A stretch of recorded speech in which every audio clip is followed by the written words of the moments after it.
Le kilogramme est à 2000 francs.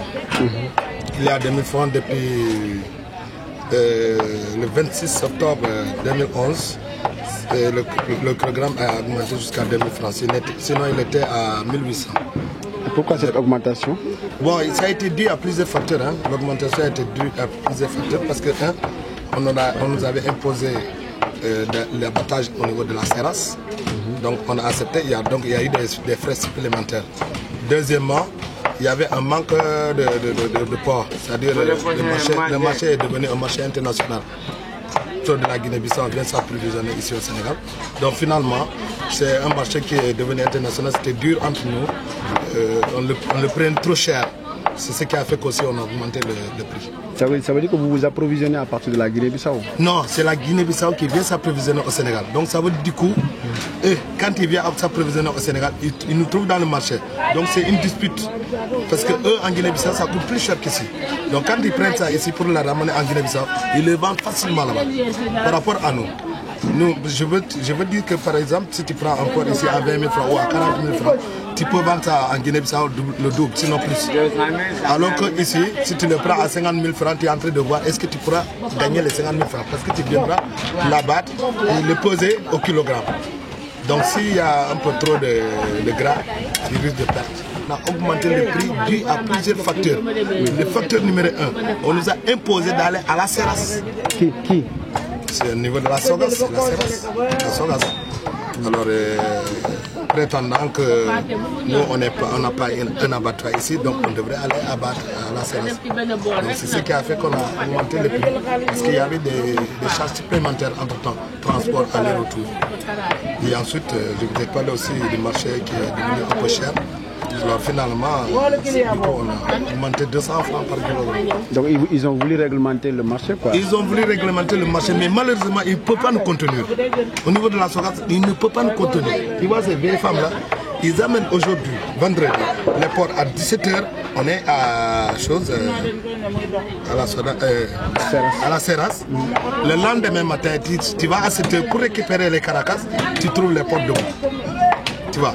Donc du coup, les gens sont obligés de s'occuper des porcs eux-mêmes.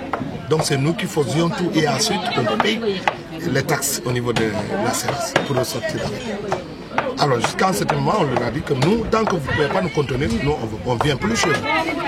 On leur a adressé une correspondance pour leur dire que tant que vous ne pouvez pas nous contenir, on ne vient plus chez vous. Maintenant, le jour que vous allez pouvoir nous contenir, appelez-nous, on va faire. Ils vous ont dit quoi? Jusque-là, ils n'ont rien dit. Jusque-là, vous êtes au nombre de combien? Ici? Non, je ne peux pas te donner un chiffre. À peu près 100, 200. Ah, on fait plus de 100. Et vous êtes originaire d'où? Nous sommes originaires du Sénégal.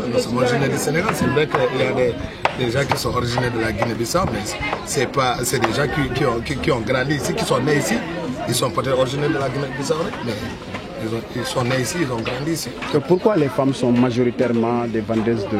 Bon, parce que c'est l'origine du marché.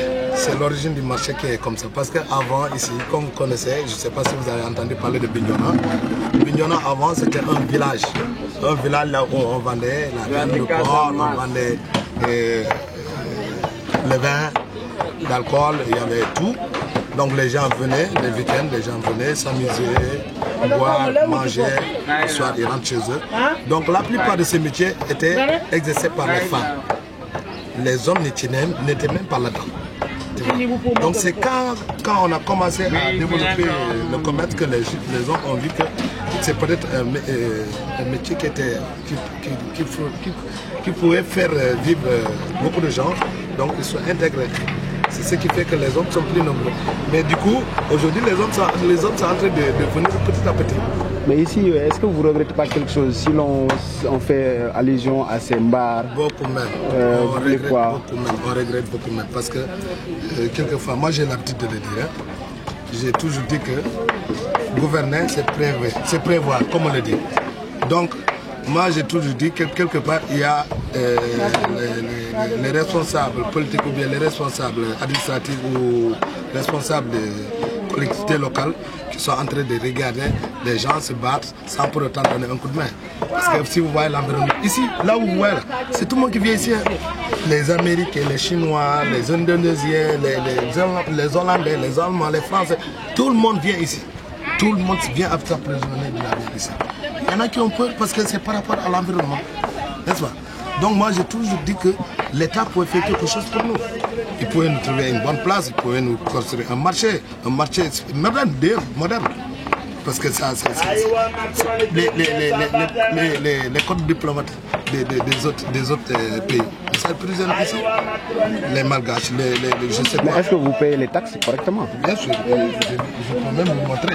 Vous payez ça combien? 75 francs par jour. 75 francs. Bien sûr. Et vous pensez qu'avec ça, ça pourra construire un marché? Non, c'est pas avec ça qu'il faut construire le marché. Les municipalités travaillent. Sur les 75 que nous cotisons par jour. Combien de vendeurs sont à Grayoff ou bien dans les marchés de Grayoff? Mais c'est des millions que les collectivités locales par jour.